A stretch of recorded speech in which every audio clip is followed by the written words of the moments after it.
बिल्कुल पीडीएफ को जो लोग पढ़ेंगे, सुनेंगे, बस वो भी यही कहेंगे कि जिस प्रकार से नेहरू जी ने, फूल वाले चाचा जी ने दुर्व्यवहार को किया है, वो तो विश्वासघात हैं।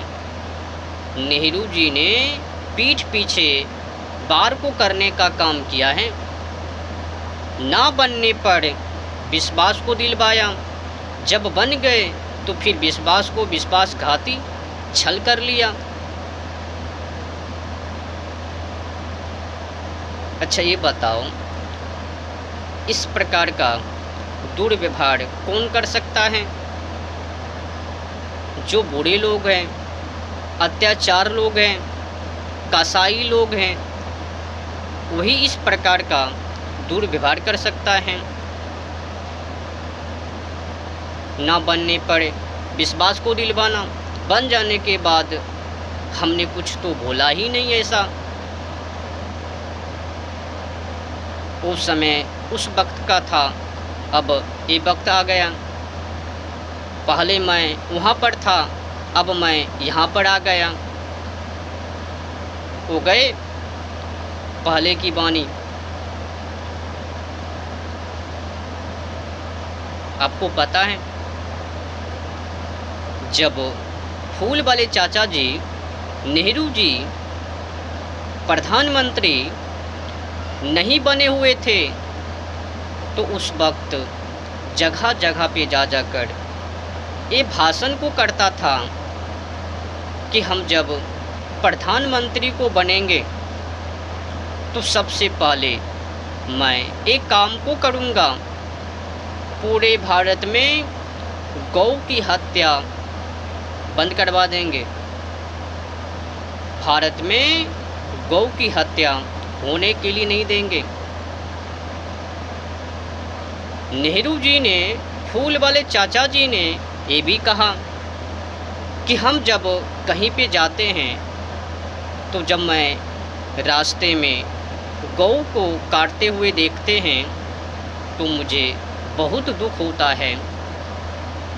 गौ की हत्या को देखकर मेरा कलेजा फटना शुरू हो जाता है। इस प्रकार का दर्द सभा में जाकर करते थे।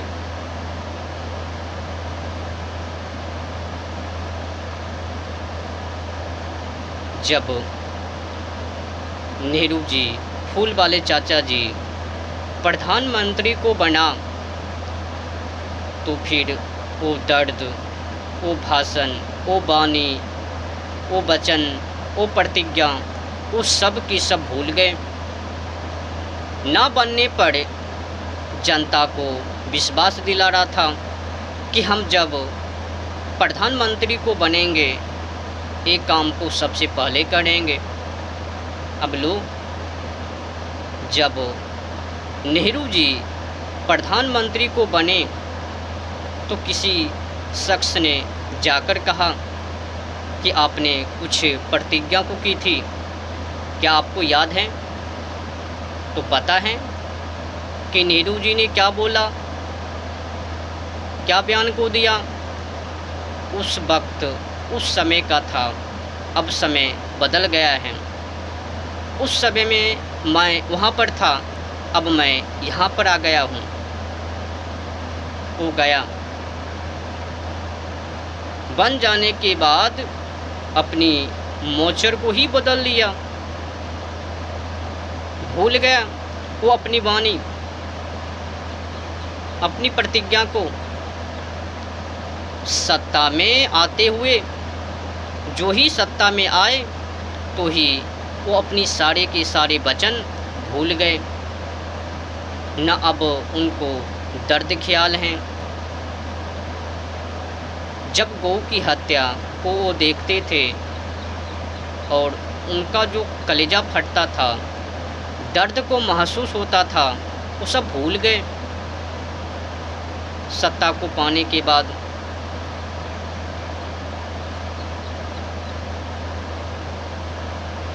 उस वक्त उस समय पकना शुरू कर दिया। नेहरू जी ने फूल वाले चाचा जी ने सबसे खराब की जो बात की वो ये है कि हम जब गौ की हत्या पूरे भारत में बंद कर देंगे तो फिर विदेशी मुद्रा वो कम हो जाएंगे, विदेशी लोग मुझ पे हंसेंगे, ठक्का को उड़ाएंगे, मजाक को उड़ाएंगे। मैं इनका विरोध नहीं कर सकता, मैं इनको सपोर्ट नहीं कर सकता, मैं गौ की हत्या बंद नहीं करवा सकता, इसी प्रकार से चलता हुआ रहेगा। अगर मैं गौ की हत्या बंद करवा देंगे तो फिर विदेशी मुद्रा वो कम हो जाएंगे। गौ की हत्या करवाने से विदेशी मुद्रा अधिक मिलता है। इस प्रकार का बयान नेहरू जी का, समझ रहे हो ना, सत्ता में आते ही किस प्रकार से पलटवार को करता है। ना बनने पर लंबी लंबी सूची को बनाता है, मैं बनने के बाद ये करूँगा वो करूँगा। जब बन जाता है तो फिर ये हाल नेहरू जी के जैसे गौ की हत्या करवा कर नेहरू जी मुद्रा को चाहता था, विदेशी मुद्रा को, मुद्रा की लालच में पवित्र सी माँ को कटवाता था। ऐसे व्यक्ति को नेहरू कहना शर्म आनी चाहिए। अपनी नामों के आगे पहली लेटर में क्या लगवाता था? पंडित जवाहरलाल नेहरू। ये पंडित है, पंडित जवाहरलाल नेहरू। ये शख्स ये भारत का नहीं था, ये विदेशी था, ये गौ को खाने वाले व्यक्ति था। ऐसे शख्स को जानवर की तुल्य ही माननी चाहिए। जब भाषण को करता था, बयान को देता था, मैं बनूंगा, ये करूंगा, वो करूंगा, वोट को लेने के लिए ये सब नौटंकी। ऐसे ये बना थोड़ी, उधर से भीख मांग लिया, इधर बन गया। नेहरू जी ने